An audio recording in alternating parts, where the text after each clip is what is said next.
So the Getaway Black Monday. Dangerous driving in the vicinity of London. I'm pursuing. MP requesting description. Suspect may be known.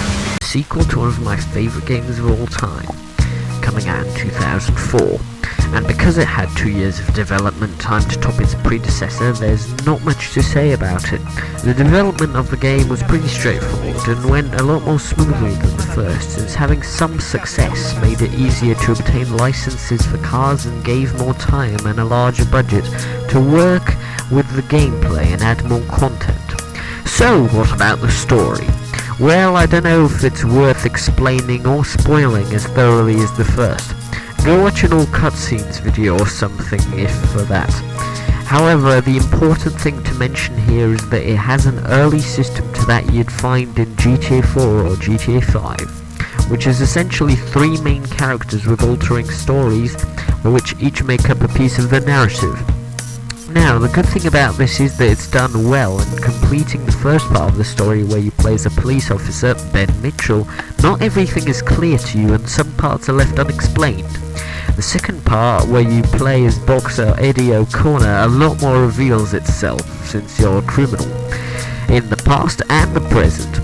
Then play as Eddie's companion and accomplice Sam. All these stories connected make a really good explanation. Like, for instance, in this scene in the second mission where something creaks in the roof from Mitchell's perspective. What was that? I'm going to sit around here for a while. I'll follow with Evans. We'll head over now. I'll see you back at the station. Then later in the game you cause that while playing as Sam. It's interconnected storytelling at a good level that it doesn't get too complicated for the average Joe to understand. This game does seem to have both a more sense of humour in gameplay than the first, and a more serious tone in story and marketing. Also, it features a Latvian character, which immediately makes it the best thing ever produced by man. Tikai es dīvaini, ka šķīp zobu nav. Cik no tiem poligoniem var pateikt? Jā, poligoni ir pārāk taisni britu zobiem.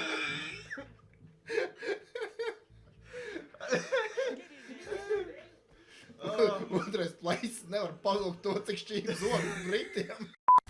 However, let's move on to gameplay. First, the major complaints from the first game, such as inverted aim, hard to handle cars, easily breakable cars, no way to control the camera, small health and it being quite difficult, and a confusing and long healing system. They fixed all of these issues with there being an inverted aim option to turn off in the settings, better handling cars that can take quite a beating. You can move the camera to look around and you have more health and a quicker regen, which makes shootouts a whole lot more enjoyable than stressful. It still has no heads-up display, but that works in its favour now that the issues have been fixed. The difficulty curve has been fixed mostly, with the first Mitchell part being a nice introductory section to the game, where you have the ability to call in backup, people move out of your way, and armour. It's still challenging, but I didn't find myself raging anywhere near as much as the first one. And the only mission that took a long time was that. The Eddie part of the game takes away your armour, but now you have access to much more weapons. Both the fact that you can pick them up and the fact that there's over 30 weapons. Not just guns, but also stuff like metal pipes, bats, and other things. And we have got a great variety of weapons in there, as well as the projectile weapons, the guns, the machine guns, the shotguns, that kind of thing, pistols, revolvers. What we've also got, which is not the sort of thing that you might expect to find in a game like this, are all the sort of gritty, urban, hand-to-hand weapons, things like snooker cues, baseball bats, crowbars. You might find a situation where Eddie picks up a snooker cue, snaps it over his knee and starts to kosh someone over the head with it, which is not the sort of expected thing that you might get from an action game, but it all adds to the gritty London feel of the game. A bunch of weapon combinations, not to mention the 130 plus licensed cars. Anyway, then you move on to, I'd say, the worst parts of the game, which aren't even that bad, except for the laptop mission! Now, this is a challenging part, since you have no weapons and no way to defend yourself as Sam. So these are stealth parts of the game, although admittedly it does have its funny moments with dialogue. Well, I like it here. I just think it's a bit of cloak and dagger. I mean, they're seriously weird, don't you think? Just other cultures, you're just being xenophobic. Big word. So what if I am? Well, makes you a racist. Yeah, well, they're taking all the jobs. They gave you the job. Well, yeah, but... Ah, fuck. You see, when it suits you... Well, I hate this job anyway.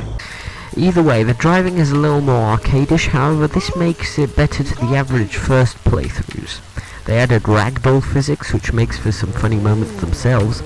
There's still no tutorial, but you figure most of it out as you go along. There's a free roam mode where you can play as all of the main cast, including the baddies, which is actually quite cool. A racing mode where you race, a taxi driver mode, a police chase mode, all in all not bad. It still has a great menu screen. The mission design is creative and fun, while still being mostly realistic with stuff such as destructible props. Not only that, but it takes a lot of changes of scene, from the London Underground to the rooftops, to a bank, and even the decks of a super yacht. It's pretty much the same map as the first game, with some tweaks, and even has a bunch of interiors and leftovers from the first game, which is why it doesn't look that big of an improvement upgrade in the graphics department. Although this is with good reason, since it now runs a lot smoother, that it's not rendering so much, especially in the cutscenes.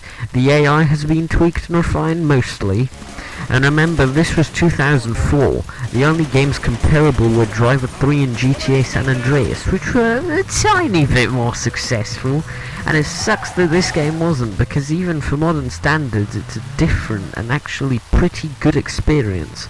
And sadly it was one of the last major games Team Soho released before they broke up. A real shame, considering the quality of what they could have achieved had the Getaway 3 been made, or if the franchise even continued in general. Parts of light and dark in a music score. The music on Getaway 2, we've really pushed the boat out this time. We've actually got two different groups of people collaborating to get a really unique and original score. So first of all, we've got a company called Nimrod Productions who are scoring the cutscenes, and they're doing that in quite a traditional sort of cinematic style with 40-piece orchestra and lots of live instrumentation, from electric guitar to drums to bass. But then to add a sort of modern twist, all the in-game music is taking these traditionally recorded musical pieces and getting reworked through different artists on the Ninja Tunes label, and they're really going to create modern, reworked interpretations of these themes. Wanna guess how that turned out?